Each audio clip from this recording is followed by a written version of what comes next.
Oke, baik. Assalamualaikum warahmatullahi wabarakatuh. Selamat malam dan salam sejahtera buat rekan-rekan mahasiswa yang saya banggakan. Pada malam hari ini kita akan melanjutkan diskusi kita pada modul 9 dengan judul Mengelola Sumber Keuangan dan Laporan Keuangan. Biar semuanya barokah, biar semuanya selalu dalam perlindungan Yang Maha Kuasa. Marilah kita berdoa menurut agama dan kepercayaan masing-masing. Berdoa dipersilahkan.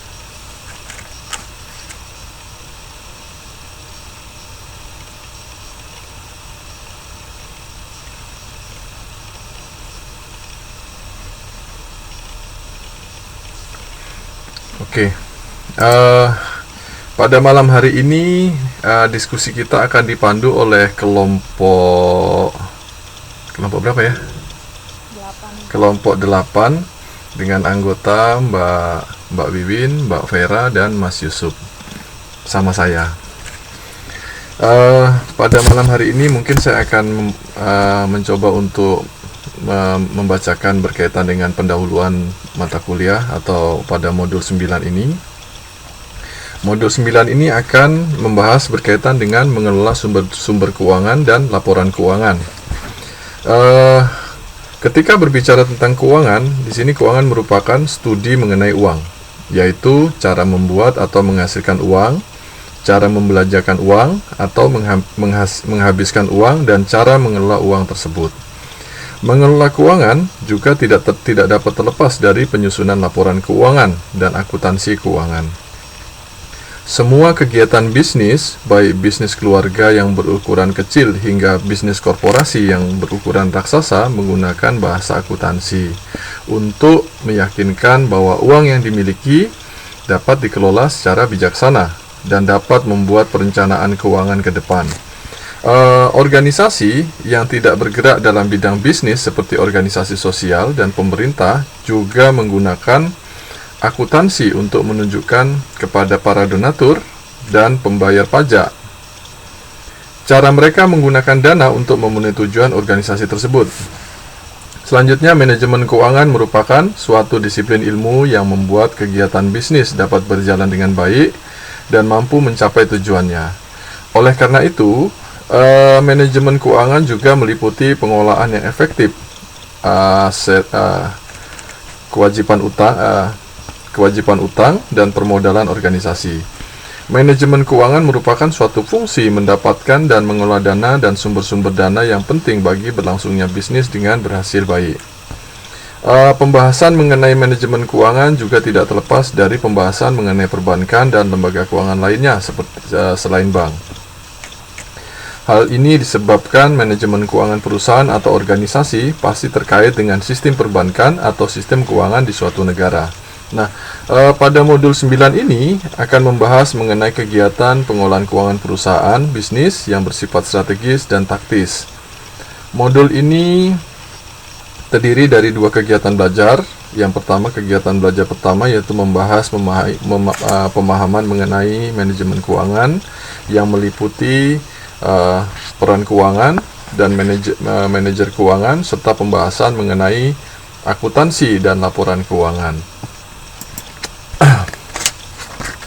Kegiatan belajar kedua akan membahas mengenai uang dan lembaga keuangan yang meliputi pembahasan mengenai fungsi dan karakteristik uang, bank dan lembaga keuangan selain bank, sistem perbankan di Indonesia, serta pembahasan mengenai perbankan dan layanan perbankan internasional. Nah, secara umum setelah mempelajari modul 9 ini, mahasiswa diharapkan dapat menjelaskan berbagai konsep mengenai manajemen yang dimulai dari keuangan, pencatatan keuangan, lembaga keuangan, dan sistem keuangan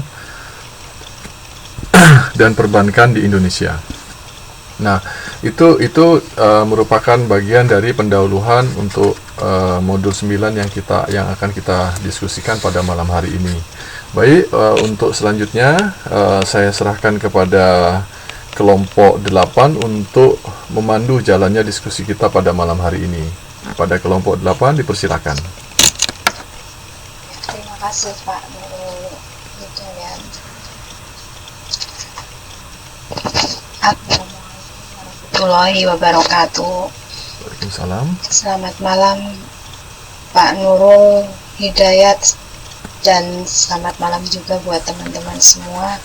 Kami dari kelompok 8 akan mempresentasikan modul 9 dengan kegiatan belajar 1 dan kegiatan belajar 2.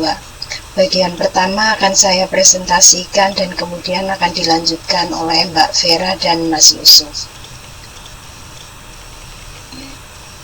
Mengelola sumber keuangan dan laporan keuangan. Yang pertama yaitu manajemen keuangan. Keuangan adalah salah satu fungsi dalam bisnis yang berusaha memperoleh dana untuk perusahaan dan mengelola dana tersebut di dalam perusahaan. Kegiatan keuangan meliputi menyiapkan anggaran, menganalisis berjalannya aliran kas, dan merencanakan pembelanjaan dana untuk aset perusahaan seperti gedung, peralatan, dan mesin-mesin. Kemudian manajemen keuangan adalah pekerjaan mengelola sumber dana perusahaan sehingga dapat mencapai tujuan dan sasaran perusahaan. Manajemen keuangan meliputi perencanaan atau planning, penilaian atau treasurer, pengendalian atau controller.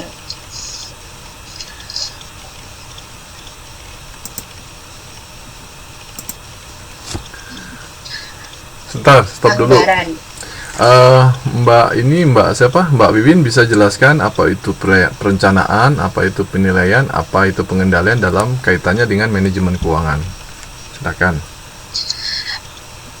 Perencanaan dalam manajemen yaitu keuangan bertanggung jawab menyiapkan peramalan keuangan dan menganalisis keputusan investasi.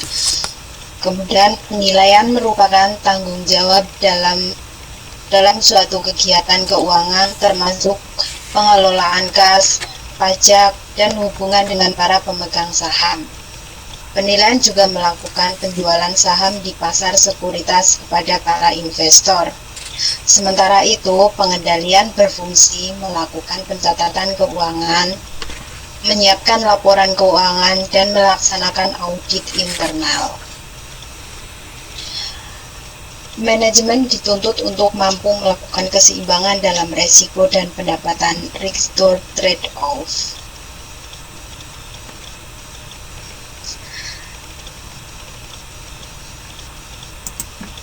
Kemudian anggaran merupakan perencanaan keuangan namun bersifat lebih khusus dengan menyusun harapan manajemen terhadap pendapatan di masa mendatang berdasarkan pada harapan alokasi penggunaan sumber daya dan khusus dalam perusahaan. Anggaran tersebut mempunyai 3 jenis anggaran, yaitu anggaran modal, anggaran kas, anggaran operasi. Anggaran modal merupakan perencanaan keuangan namun bersifat lebih khusus dengan menyusun harapan manajemen terhadap pendapatan di masa mendatang berdasarkan pada harapan alokasi penggunaan sumber daya yang khusus dalam perusahaan. Dan anggaran kas. Anggaran kas, anggaran yang mengestimasi proyeksi aliran kas ke dalam perusahaan untuk memperkirakan surplus atau defisit kas di masa mendatang. Anggaran operasi berhubungan dengan anggaran lain dan merangkum semua kegiatan keuangan yang digunakan. Di sini untuk anggaran modal, contohnya sebuah perusahaan, misalkan perusahaan peyek milik Mbak Osniar ya, itu membutuhkan modal besar ketika ia ingin membuka misalkan pusat produksi peyek dia di kota Semarang, kemudian ingin membuka cabang di daerah Banjarnegara. Jadi untuk anggaran modal sendiri itu dia membutuhkan anggaran modal karena harus menyewa tanah atau gedung, dan itu